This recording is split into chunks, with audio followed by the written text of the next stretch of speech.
सुप्रभात बच्चों, प्यारे बच्चों।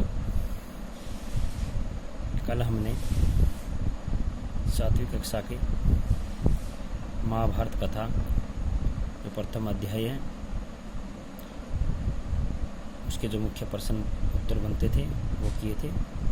आज हम इसके जो दूसरा अध्याय देवव्रत है, कई पुस्तकों में इसके अध्याय नंबर 1 दे रखा है, कई में 2 दे रखा है, तो हम इसे 2 ही लिखेंगे क्योंकि महाभारत कथा के जो पहले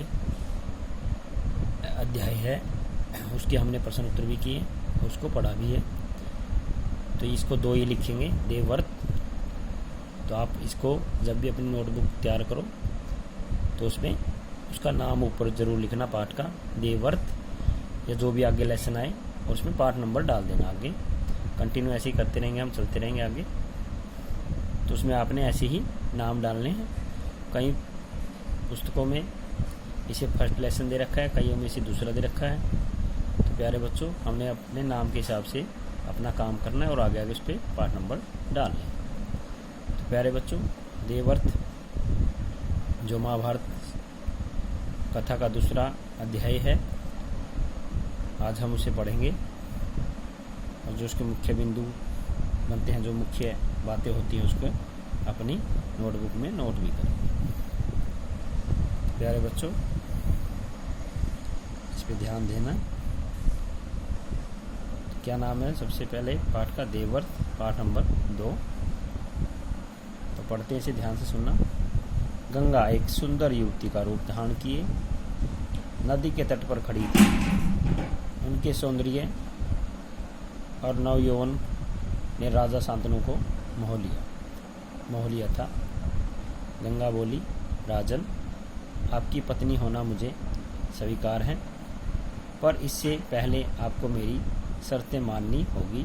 क्या आप मानेंगे? राजा ने कहा, अवश्य। राजा शांतनु ने गंगा की सारी शर्तें मान ली और वचन दिया कि वह उनका पूर्ण रूप से पालन करेंगे। समय पाकर गंगा से शांतनु के कई तेजस्वी पुत्र हुए, परंतु गंगा ने उनको जीने नहीं दिया। बच्चे के पैदा होते ही वह उसे नदी की बहती हुई धारा में फेंक देती थी और फिर हंसती मुस्कुराती राजा शांतनु के पास महल में वापस आ जाती थी। अज्ञात सुंदरी के इस व्यवहार से राजा शांतनु चकित रह जाते। उनके आश्चर्य और क्षोभ का पारावार न रहता, मतलब उनको बहुत गुस्सा आता था इस बात से, और ना वो पूछ सकते थे क्योंकि उसने शर्त रखी थी कि आप मेरे से, मैं कोई भी काम करूं तो आप मेरे से उसके बारे में कोई टोका टाकी नहीं करेंगे, उसके बारे में कोई मेरे से कोई पूछताछ नहीं करेंगे। ये उसकी पहली शर्त थी शांतनु, गंगा की शांतनु से, इसलिए वो उससे पूछ भी नहीं सकते थे। लेकिन उनको इस बात से बहुत गुस्सा आता था कि वो जो भी बच्चा पैदा होता उसे गंगा में बहा आती थी।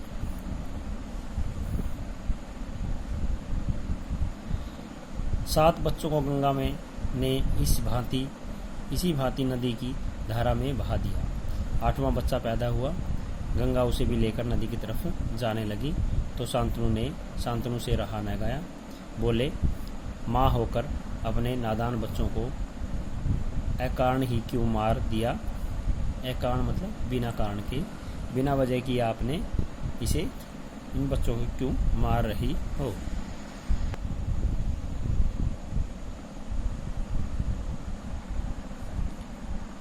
करती हो। यह घृणित व्यवहार तुम्हें शोभा नहीं देता। राजा की बात सुनकर गंगा मन ही मन मुस्कुराई, परंतु क्रोध का अभिनय करती हुई बोली, राजन, क्या आप अपना वचन भूल गए हैं? मालूम होता है कि आपको पुत्र से ही मतलब है, मुझसे नहीं। आपको मेरी क्या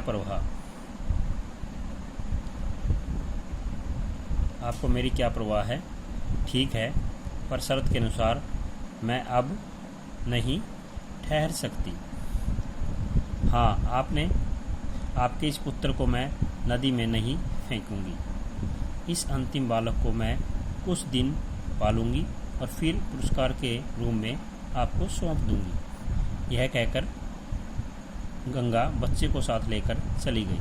यही बच्चा आगे चलकर भीष्म पितामह के नाम से विख्यात हुआ, प्रसिद्ध हुआ, जो भीष्म पितामह के नाम से प्रसिद्ध हुआ था। गंगा के चले जाने से राजा शांतनु का मन विरक्त हो गया। उन्होंने भोग विलास से ही जी हटा लिया और राजकाज में मन लगाने लग गए।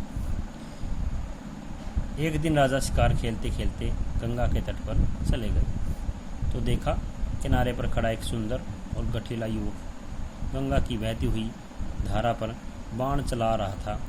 बाणों की बौछार से गंगा की प्रचंड धारा एकदम रुकी हुई थी। यह दृश्य देखकर शांतनु दंग रह गए। इतने में ही राजा के सामने स्वयं गंगा आकर उपस्थित हो गई। गंगा ने युवक को अपने पास बुलाया और राजा से बोली, राजन, पहचाना मुझे और इस युवक को? यही आपका और मेरा 8वां पुत्र देवव्रत है। भीष्म पितामह का असली नाम क्या था? देवव्रत। महर्षि वशिष्ठ ने इसे शिक्षा दी है। शिक्षा किसने दी है उसे? महर्षि वशिष्ठ ने। शास्त्र ज्ञान में शुक्राचार्य, शास्त्र ज्ञान किनसे लिया था? उन्होंने शुक्राचार्य से। और रण कौशल में परशुराम जी ही इसका मुकाबला कर सकते हैं, मतलब युद्ध कला में। यह जितना युद्ध कुशल योद्धा है उतना ही चतुर राजनीतिज्ञ भी। आपका पुत्र मैं आपको सौंप रही हूँ, अब ले जाइए इसे अपने साथ। गंगा ने देवव्रत का माथा चूमा और आशीर्वाद देकर राजा के साथ उसे विदा कर दिया। तो प्यारे बच्चों, ये था हमारा लेसन नंबर 2 देवव्रत। और मुझे आशा आपने इसे ध्यान से सुना होगा और जो इसकी मुख्य बातें हैं वो अपनी रफ नोटबुक में नोट करेंगे और कल हम इसके जो मुख्य प्रश्न उत्तर बनते हैं वो करेंगे। तो प्यारे बच्चों, आज के लिए इतना ही। आपका बहुत बहुत धन्यवाद।